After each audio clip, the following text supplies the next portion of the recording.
everyone, I'm Kristen Applebrink, the editorial lead for Google Earth. For the past 4 years, I've led the story creation for Voyager, Google Earth's storytelling platform, but we like to think of it as the coolest magazine of the planet on the planet.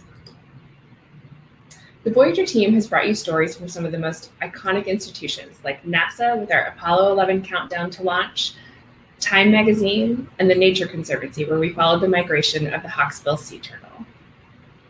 We've told stories of the natural world like the migration of the pied cuckoo in India and the live cams of the brown bears of Alaska's Katmai National Park. We've told the stories of the people who share our planet, from inviting you into homes around the world to sharing greetings in more than 80 indigenous languages. And we've explored the impact we've had on our planet by examining the threat of sea level rise, and through our latest project, Time-Lapse in Google Earth, which allows you to see 37 years of satellite imagery in a time-lapse video on the digital globe. Through these projects and the hundreds more our team has produced, like the photo arc with National Geographic, a layer of 10,000 years of volcanoes, our Carmen Sandiego game, and EarthView, a collection of beautiful satellite imagery, we've learned a thing or two about how to tell a good story in Google Earth. So let's take a look at the 5 best storytelling practices for your Google Earth project. First up, think about the structure of your project or story. While it's tempting to jump right in and start adding points and info boxes and photos, take a minute to really think about the beginning, middle, and end of your story.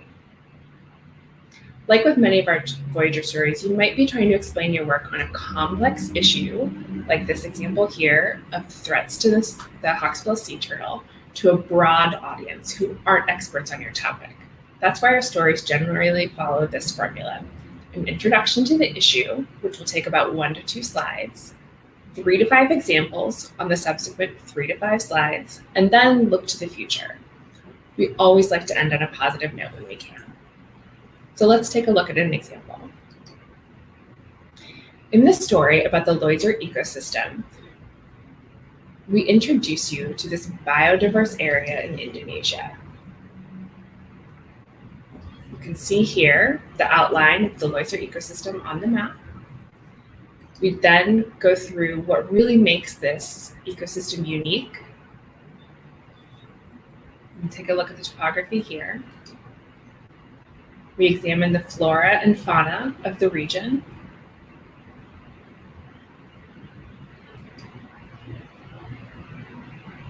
And then we look at the threats to the ecosystem.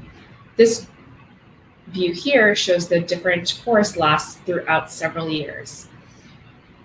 In the end, we take a look at what local groups are doing in an attempt to save the flora and fauna and the wildlife of this amazing ecosystem.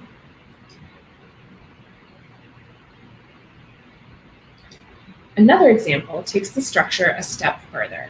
In The Day the Dinosaurs Died, HHMI Biointeractive takes readers on a scavenger hunt of sorts to find the impact crater of the asteroid that wiped out the dinosaurs. You can see here, they're starting to look and see where the crater is.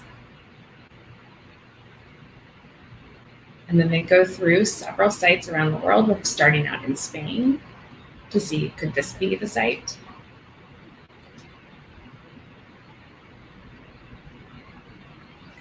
I won't spoil the ending for you. You'll have to read the story for yourself to find out where the crater eventually is. Next up, think about the view you're showing for each part of your story. Google Earth enables you to use 3 different kinds of imagery: satellite, 3D, and Street View. Choosing the right imagery for each panel can make a big difference in getting your point across. Satellite imagery is great for setting the context of a place, examining natural features, and seeing how we've impacted our planet. 3D imagery gives readers a bird's or a drone's eye view of a location. It's especially impressive for architecture and topographical features. I mean, look at the Sydney Opera House. While we haven't covered the entire globe yet, we have mapped a lot of it. Use our 3D imagery in Google Earth layer to see where it's available. Finally, Street View lets your readers experience a place like they're actually there. Using it can help your readers understand what it's like to walk down a street, explore a national park, or even hike Machu Picchu. If you can't find the exact view you're looking for, you can always upload your own photosphere to Google Maps and add it to your project. One example of this is our story on Spitsbergen Island.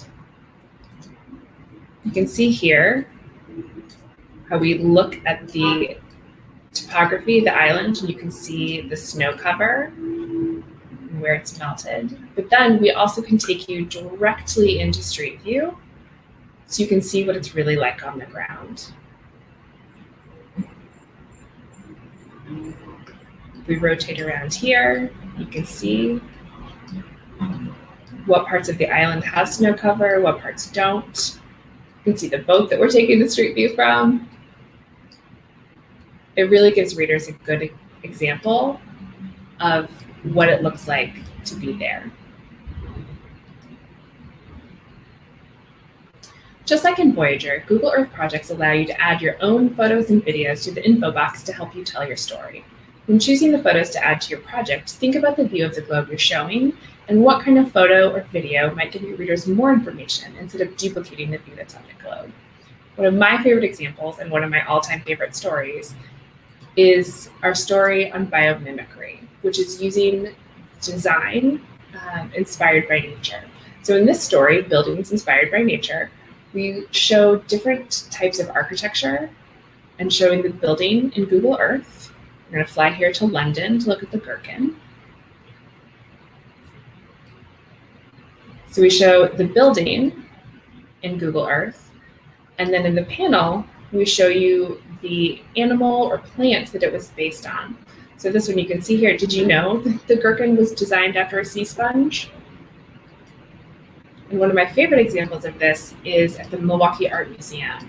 This is a pavilion designed by Santiago Calatrava, and you can really tell how it was mimicked after the wings of a bird.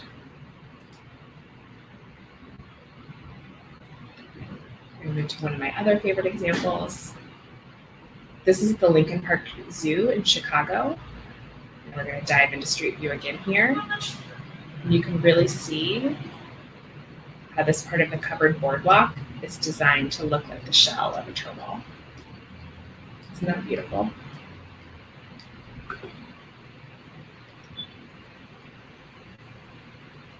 Sometimes the best way to communicate an idea in your story is to do so on the map.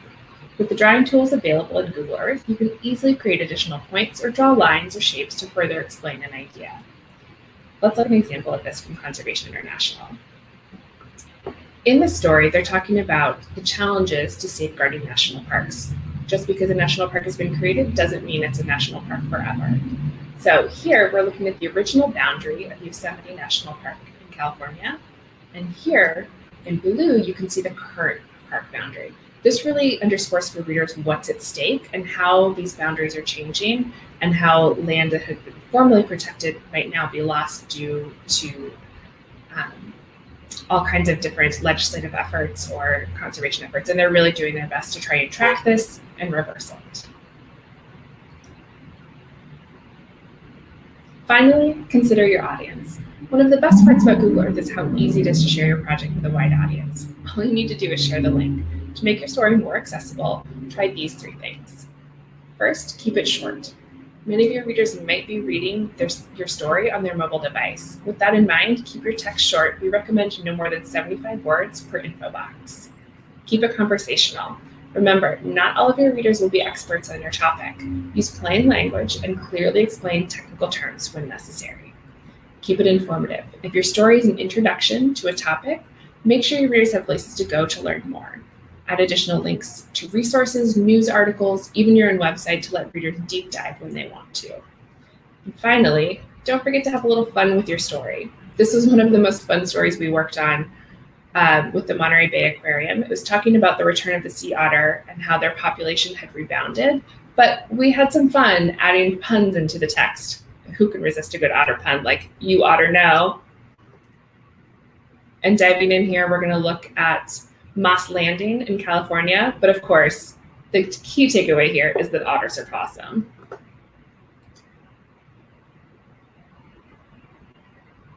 We go in and explain how otters are a keystone species And look at a beautiful view here.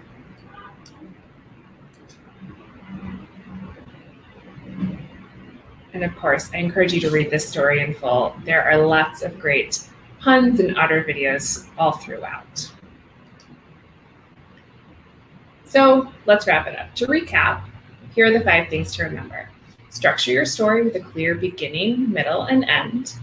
Make use of the different imagery Google Earth has to offer, from satellite to 3D to Street View.